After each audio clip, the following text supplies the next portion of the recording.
We are back at it with the Camp House Shed project, and we need to get ready for the final finish and reveal. We button up the outside by finishing up the siding. We get to play in the shop with some cedar, some may even say resembles woodworking, with pocket holes of course. Do a little roofing, which involves climbing up a ladder 6,000 times, before eventually falling off of one. Buckle up.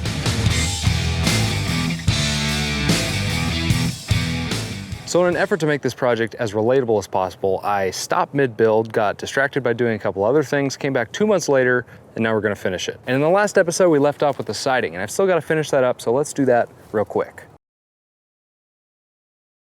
Now, I'm not gonna bore you with tedious siding installation, but just a couple of things worth calling out. First off, these clips are amazing. Even if you aren't working alone, they make the whole process so easy. You can see here as I make my way up the back wall just how simple it is using them.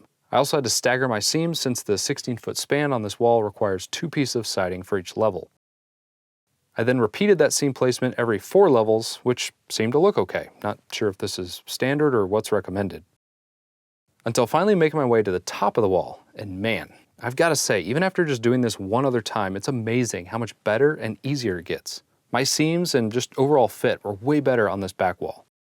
And here's something you have to contend with if you have an uneven slab like I do. Now normally you'd want your siding to wrap around the corners and kind of match up as it goes, but because my whole entire shed is kind of sitting at an angle because I got a budget foundation, the corners don't match up perfectly. And this bottom edge here is a perfect example. You can see here on this end I'm about even with the slab, and as you work your way all the way down to the other side of the slab, all of a sudden now I'm overlapping by 2.5 inches. Just keep in mind that that kind of thing can happen. And if someone gives you too much grief after they see it, just say, listen Stan, why don't you go build a shed?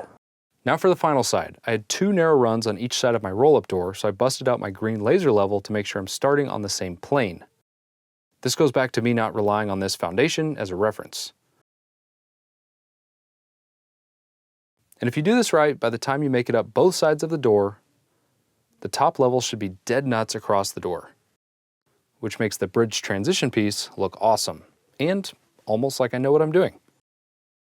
Now before going any further, I had to tackle the soffit transition and get all of the cedar placed before butting up the siding to it. The cedar has got to be one of my favorite details on the Camp House Shed. Then it was just a matter of constant ladder climbing to get this face finished up. And I never quite got a good method of accurately gauging the right length on these angled pieces, so I ended up making a lot of extra trips up and down to trim them to size. But finally, all that was left was this last piece at the very top. Okay, so with all the siding done around the shed, the last little bit of siding is up there on the dormer, and I think I'm just gonna use the same type of siding I used on the front, so let's go knock that out, and then move on to the next step. First up was sidewall flashing on each side of the dormer to get this corner fully protected. The transition to the lower slope face was a little tricky, and I'm sure I did it wrong, but hey, what else is new? After that, I can add the corner trim on both sides before we start adding our siding.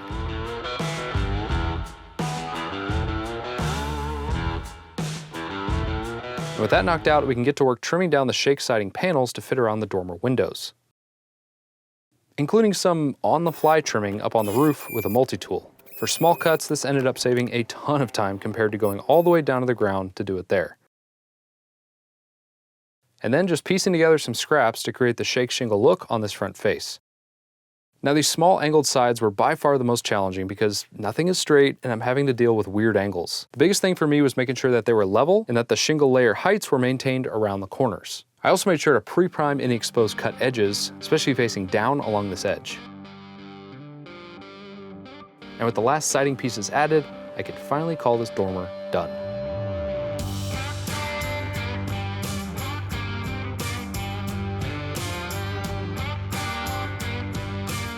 Okay, all the siding and trim is up. Now let's knock out the little supports on these roof overhangs on each end of the shed. Now there's a total of 2 of these little overhangs, one on each side of the shed. This one is gonna overhang where I store the firewood for the fire pit, and the plan has always been to put a support underneath because it's, you know, it's a little floppy. Now in a previous video, we reinforced this area on each end of the overhang so that we can add our supports. So now I just gotta figure out what the supports are gonna look like, and for that, let's go to the shop. But now without first thanking our awesome sponsor, Timberland Pro.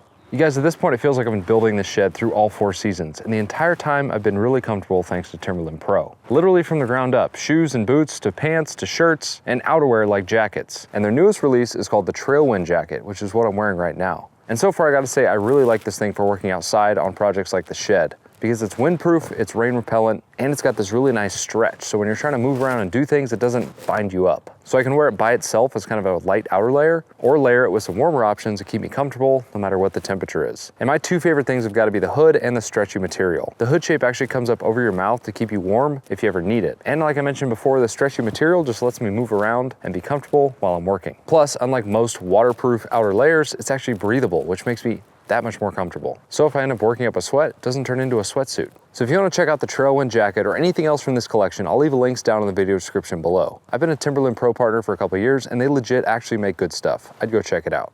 All right, now let's go to the shop. All right, so what I've got here is some rough sawn 4x4 cedar that we're gonna make these supports out of. And I have a rough idea in my head of what I want to do, but essentially we're just gonna make kind of a corbelled support for each corner to make sure that roof doesn't sag over time.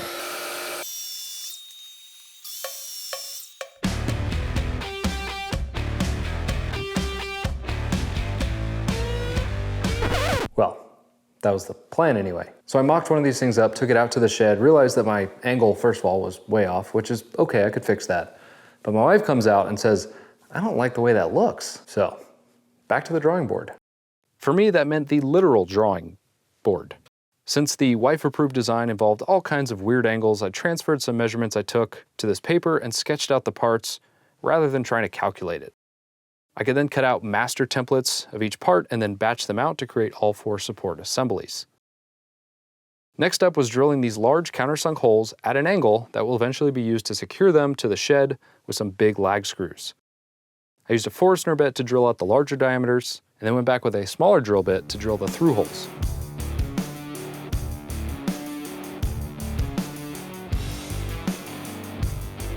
Finally, I needed to add some pocket holes to one of the pieces. And if you didn't know, Craig has an XL pocket hole jig that accepts these huge screws specifically for larger stock like 4x4s. I like to think of this as the Craig jig that your wife told you not to worry about.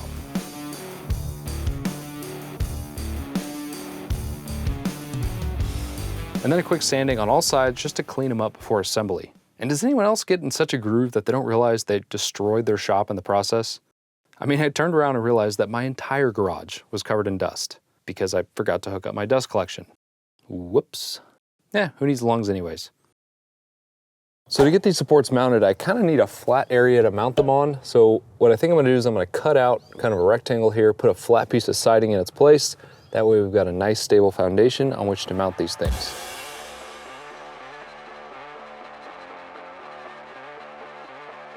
I'll admit, it felt so wrong cutting into the new siding like this, but I think this is the better way to do it, rather than trying to install siding around it in the first place.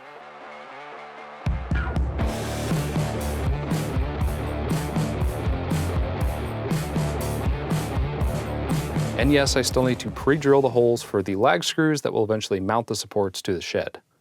Okay, and with that, we've got the roof supports done on both sides. I'm actually gonna hang off on putting the supports up themselves because I wanna put them up after we paint. So in the meantime, let's go finish the roof details. Yes, I know, I should already be done with the roof. I get it. I've gotta add the gable trim around the edges and the peak trim on the top and a couple pieces of flashing, and they'll be ready for finishing. Now every side edge of the roof needs gable trim, so I get that cut to size and add an angled cut at the end that will meet up with the bottom edge of the roof, as well as any other weird angled cuts just to make them fit wherever they're going. Then I have to haul it up there, seal the top edge with butyl tape, and then secure in place with these special self-sealing screws. I knew that these long gable pieces were going to be the toughest, just because of how long they are and the awkward ladder positions needed to reach it. So I get the bottom secured with some screws, jimmy the ladder over here just a little bit, and shoving a 2x4 cutoff under the foot just to keep it stable. I think you could probably see where this is going.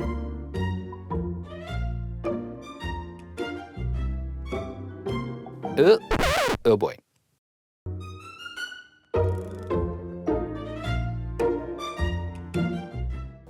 And that, ladies and gentlemen, is a mishap caused by rushing. You see, it's at the end of the day today. It's supposed to rain tomorrow. I feel like I'm a broken record. This is always the case. But I was trying to get everything done. And in my rush to do that, I wasn't careful where I set up my ladder. And yeah, that happened. So I'm gonna wrap this one up here. I'm gonna hit pause. I'm not just gonna try and kill myself trying to get this finished for the video. But the next one is the big reveal. We're gonna get everything painted, finishes, the inside built out with a couple surprises, and just make this thing awesome. So if you're not already, hit subscribe. Thank you guys for watching, and don't fall off ladders.